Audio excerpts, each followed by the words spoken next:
نحمدہ و نصلی علی رسولہ الکریم اما بعد فاعوذ باللہ من الشیطان الرجیم بسم اللہ الرحمن الرحیم۔ السلام علیکم۔ ایسی عورت جو کہ 1000 اور لاکھ مرتبہ ہی کیوں نہ نہا لے، چاہے وہ گھنٹوں تک شاور کے نیچے کھڑی رہے اور اپنے آپ کے اوپر پانی بہاتی رہے، اگر تو اس پر غسل فرض تھا تو وہ عورت ناپاک تھی اور ناپاک ہی رہے گی، پاک نہیں ہو سکے گی اور نہ ہی اس کی کوئی عبادت قبول ہوگی، چاہے وہ 100 ڈبکیاں سمندر میں ہی کیوں نہ لگا لے، اسے طہارت حاصل نہیں ہوگی۔ آج کل خواتین کو پاکی اور طہارت کے بے شمار مسائل پتہ ہی نہیں ہوتے اور وہ غلط طریقے سے غسل کر لیتی ہیں اور سمجھتی ہیں کہ وہ پاک اور صاف ہو گئی ہیں اور اب وہ نماز پڑھ سکتی ہیں، قرآن مجید کی تلاوت کر سکتی ہیں، لیکن حقیقت یہ ہوتی ہے کہ وہ پاک ہی نہیں ہوئی ہوتیں۔ پاکی اور طہارت حاصل کرنے کا یہ معاملہ بہت اہم ہے۔ خواتین کو کم از کم اتنا ضرور پتہ ہونا چاہیے کہ پاک کس طرح ہوا جاتا ہے، اور اگر خاتون پر غسل فرض ہو گیا ہے تو وہ پاکی کس طرح حاصل کرے گی، کن چیزوں سے غسل کرنے کے باوجود پاکی حاصل نہیں ہوتی۔ پاکی ناپاکی کے بنیادی مسائل معلوم ہونا بے انتہا ضروری ہے۔ اب چاہے خواتین بڑی بڑی ڈگریاں حاصل کر لیں یا پھر گھریلو کم پڑھی لکھی خاتون ہو، سبھی خواتین کو جو مسلمان ہیں ان کو یہ مسائل لازمی سیکھنے چاہیے۔ اب یہ غلطی کون سی ہے؟ اس سے پہلے یہ جان لیجئے کہ جب غسل واجب ہوتا ہے تو 3 فرائض انجام دینے لازمی ہوتے ہیں۔ سب سے پہلے کلی کرنا، دوسرا ناک کی نرم ہڈی تک پانی پہنچانا، تیسرا اپنے جسم پر خوب پانی ڈالنا یہاں تک کہ ایک رونگٹا برابر بھی جگہ خشک نہ رہ جائے۔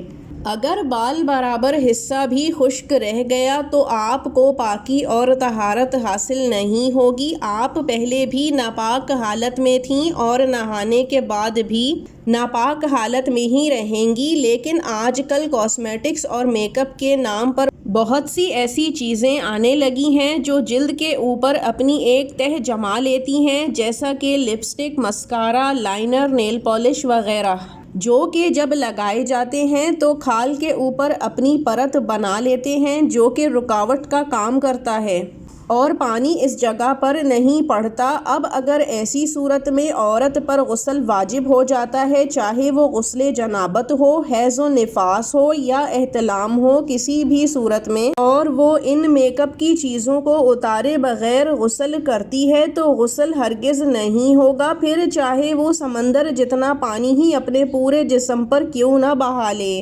آج کل ایکریلک نیلز یعنی نقلی ناخن بھی لگائے جاتے ہیں اور وہ بھی اسی فرض کے حکم کے تحت آتے ہیں کہ ان کو اتار کے یہاں تک کہ جس گلو سے یہ چپکائے جاتے ہیں وہ بھی ناخن پر ذرہ برابر نہ چپکا ہوا ہو، پھر ہی غسل کرنے سے غسل ہوگا، کیونکہ غسل کا تیسرا فرض ہے پورے جسم پر اچھی طرح پانی بہانا، لیکن جب احتیاط نہیں کی جاتی تو یہ حکم فوت ہو جاتا ہے۔ جب کوئی بھی ایسی چیز جو کھال پر پرت بنا لیتی ہے، عورت ناپاک ہی رہتی ہے، چاہے وہ جتنا بھی نہا لے، اس طرف توجہ ہی نہیں دی جاتی، جبکہ پاکی اور طہارت حاصل کرنا ہمارے مذہب کی بنیاد ہے۔ جب تک عورت پاک نہیں ہوگی اس کی عبادت بھی قبول نہیں ہوگی۔ آج کل فیشن پہ توجہ زیادہ اور مذہب اسلام پر کم دی جاتی ہے، جبکہ ایسا نہیں ہونا چاہیے۔ اگر آپ کو میک اپ لگانے کا شوق ہے بھی تو اپنے غسل سے پہلے اچھی طرح سے میک اپ کو اتار لیجئے۔ آج کل کئی طرح کی چیزیں آتی ہیں جس سے میک اپ آرام سے اتر آتا ہے، اور اگر ایسا کچھ آپ کے پاس نہیں تو صرف ناریل کے تیل سے بھی میک اپ اتارا جا سکتا ہے۔ پہلے اچھی طرح سے تسلی کر لینے کے بعد کہ میک اپ ایک ایک جگہ سے اتر گیا ہے، پھر آپ غسل کا اہتمام کریں تاکہ پورے اور صحیح طریقے سے پاکی اور طہارت حاصل ہو سکے۔ ہم امید کرتے ہیں کہ یہ پیچیدہ لیکن انتہائی اہم مسئلہ آپ کو سمجھ میں آ گیا ہوگا۔ آپ اس ویڈیو کو مزید اور خواتین تک بھی پہنچائیے تاکہ زیادہ سے زیادہ خواتین شعور حاصل کر سکیں۔ اب ہمیں اجازت دیجیے، وآخر الدعوانا ان الحمد للہ رب العالمین۔ اللہ حافظ۔